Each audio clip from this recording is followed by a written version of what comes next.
Si todavía tienes dudas de que tu país está transitando el mal llamado socialismo del siglo XXI o comunismo castrochavista, o piensas que lo que pasa en Venezuela no podría pasar en tu país, existen varios síntomas que deberías conocer. ¿Te lo digo o no te lo digo? ¿Te lo digo o no te lo digo? Te lo digo. Lo primero que debes saber es que los venezolanos tampoco creíamos que lo que pasaba en Cuba nos podría llegar a pasar, pero pasó.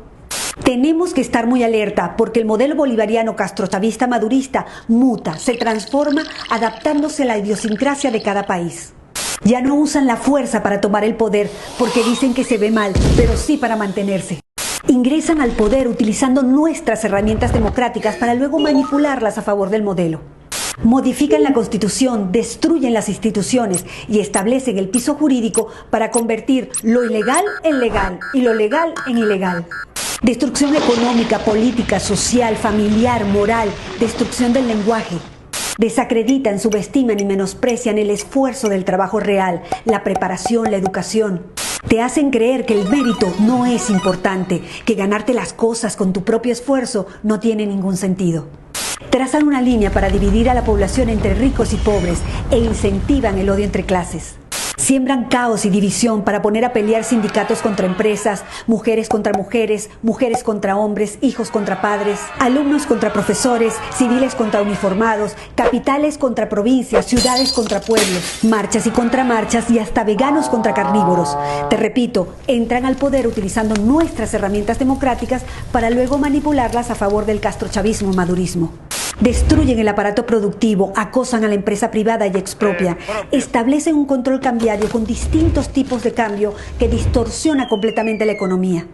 Impregnan de ideología política a las instituciones que deberían ser imparciales, como la justicia, la policía, la educación, las Fuerzas Armadas y hasta el Consejo Nacional Electoral.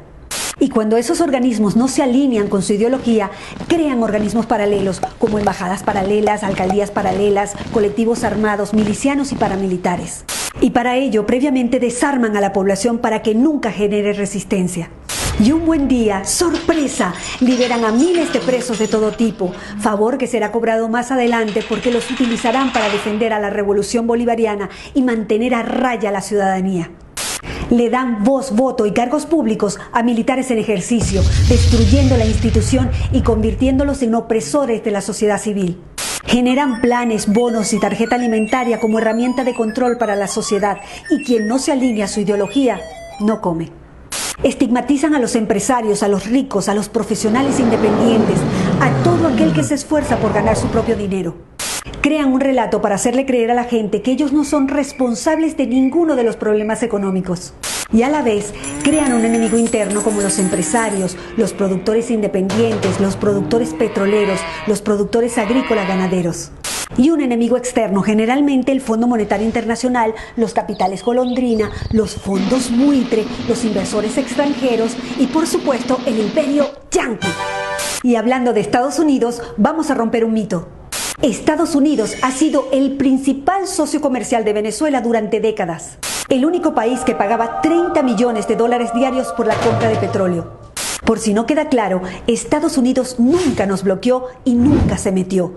Las últimas sanciones están dirigidas únicamente a funcionarios corruptos del régimen y sus familias, que casualmente tienen sus grandes fortunas en Estados Unidos.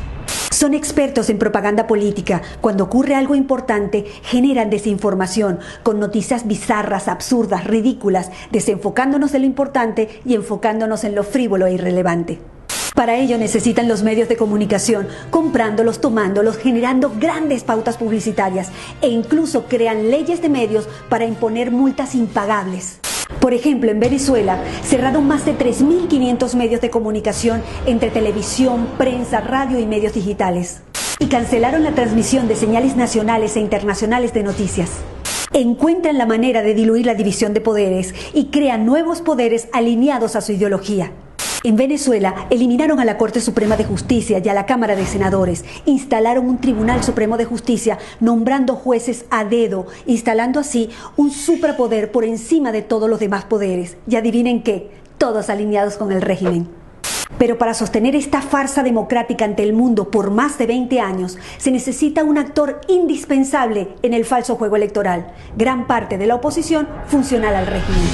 Además, el régimen se ha encargado de exportar la tecnología para el conteo y transmisión electrónica de votos a varios países del continente, desde Canadá hasta la Patagonia. En el exterior, como en un tablero de ajedrez, colocan sus fichas estratégicamente en los diferentes organismos internacionales para que actúen a favor de ellos en el caso que lo necesiten. Por eso es tan importante proteger las instituciones y cuidar la democracia, porque si la pierden, no habrá organismo internacional que pueda ayudarlos a rescatarla rápidamente. En Venezuela no hay una dictadura, hay una tiranía constitucional. En Venezuela no hay una crisis humanitaria, hay un genocidio, es un Estado fallido. No son políticos que se corrompieron en el camino, son criminales que tomaron el poder. No es casualidad que en los países donde no se han podido instalar generen caos, violencia y destrucción organizada. Tampoco es casualidad que los aliados y socios del régimen tirano venezolano viajen constantemente a Cuba para recibir directrices y seguir aplicando el plan en los diferentes países. Sabiendo que las leyes nacionales e internacionales garantizan la soberanía y a la vez la impunidad, está claro que podríamos sacar al tirano, mas no a la tiranía. Una tiranía enquistada en el poder, creando metástasis en todo el continente. Estos son solo algunos de los síntomas, pero hay muchos otros. Recuerda que se van adaptando a la idiosincrasia de cada país. Es bueno que te des cuenta de una vez que este tipo de regímenes primero te rompe las piernas y después te da las muletas para que se lo agradezcas. En ese contexto, cuando abras los ojos, te darás cuenta que todos los problemas políticos, sociales, económicos, de educación, de salud, no son errores. Todo está hecho a propósito. El compromiso ciudadano es vital. Si un país no tiene sus instituciones sólidas y fuertes, el socialismo del siglo XXI es un virus letal. Difunde, tú eres el medio.